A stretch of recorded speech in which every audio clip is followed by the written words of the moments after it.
Nah, untuk fase pertumbuhan startup yang selanjutnya ini dikenal sebagai startup life cycle yang diawali dari eksistensi awal, validasi, kemudian ekspansi atau pertumbuhan, dilanjutkan fase stabil dan terakhir ada fase senja. Nah, model dari startup life cycle ini dikembangkan oleh Ari Rahmawan Destianto tahun 2020 berdasarkan beberapa literatur. Jadi yang pertama dari Lester, Parnell and Carracher tahun 2003, ada Sherman, Heath, Erland and Gilbert tahun 2011. Dan dari beberapa literatur tadi dikembangkan menjadi model kedua ini dari eksistensi awal sampai fase senja. Jadi memang startup life cycle ini dapat digunakan untuk membantu menganalisis, untuk memetakan sudah sampai di mana fase atau proses bisnis yang sedang kita bangun. Nah, di sini ada fase yang pertama yaitu fase eksistensi awal, merupakan tahapan dalam mengidentifikasi kebutuhan pengguna.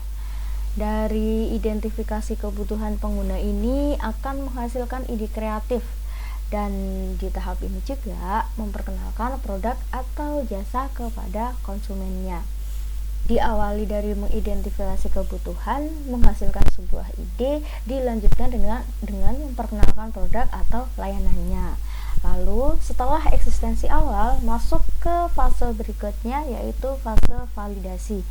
Di dalam fase validasi ini merupakan proses di mana gagasan terus dilakukan pengujian dan dibuktikan bahwa memang benar-benar ide tersebut dibutuhkan oleh konsumen.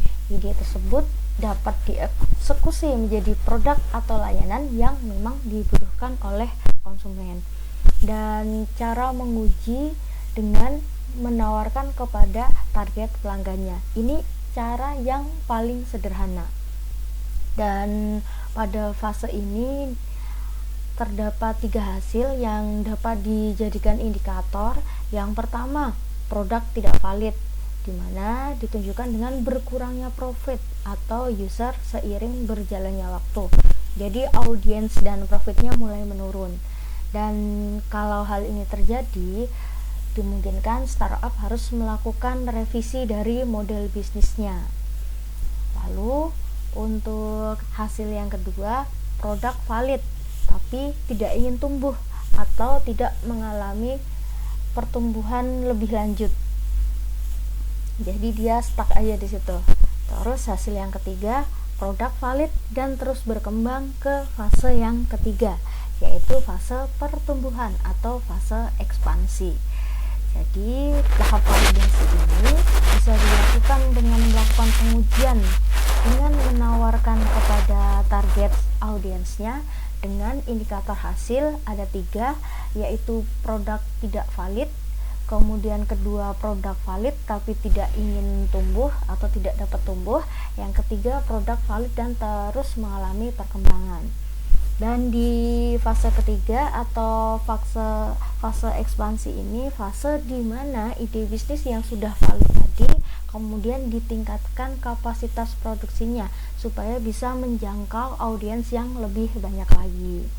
Lalu setelah bisa mengalami pertumbuhan, masuk ke fase yang keempat, yaitu kestabilan usaha.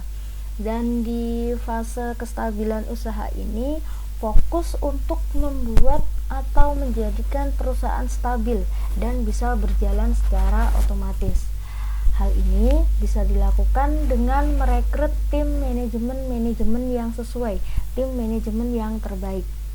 Tapi pada fase ini dapat mengalami profit atau audiens tadi cenderung turun. Jadi dapat mengalami penurunan dari profit atau audiensnya.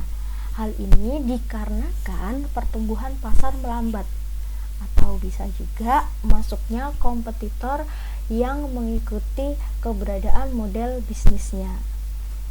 Jadi saat ada kompetitor masuk atau pertumbuhan pasar melambat ini menjadikan audiens menurun dan profit menurun, dan hal ini terjadi di fase keempat ini. Lalu di fase yang terakhir yaitu fase senja, ini merupakan fase di mana organisasi atau perusahaan akan mengalami penurunan profit atau penurunan pelanggan jika tidak bisa menyesuaikan perubahan dari kebutuhan konsumennya. Nah, di fase keempat tadi sudah ada nih kompetitor masuk, kemudian pertumbuhan pasar menjadi melambat. Nah, saat tidak bisa menyesuaikan diri, saat tidak bisa membaca pasar, saat tidak bisa menyesuaikan perubahan dari apa yang dibutuhkan konsumen, apa yang diinginkan konsumen, maka perusahaan akan mengalami penurunan, baik dari segi profit maupun dari segi pelanggannya. Dan perusahaan yang semakin kompleks umumnya tidak adaptif terhadap perubahan karena berbagai masalah peraturan yang saling keterkaitan, sehingga harus bisa membaca peluang dan harus bisa menyesuaikan kondisi-kondisi yang terjadi baik di lingkungan bisnisnya maupun di lingkungan internal perusahaan itu sendiri.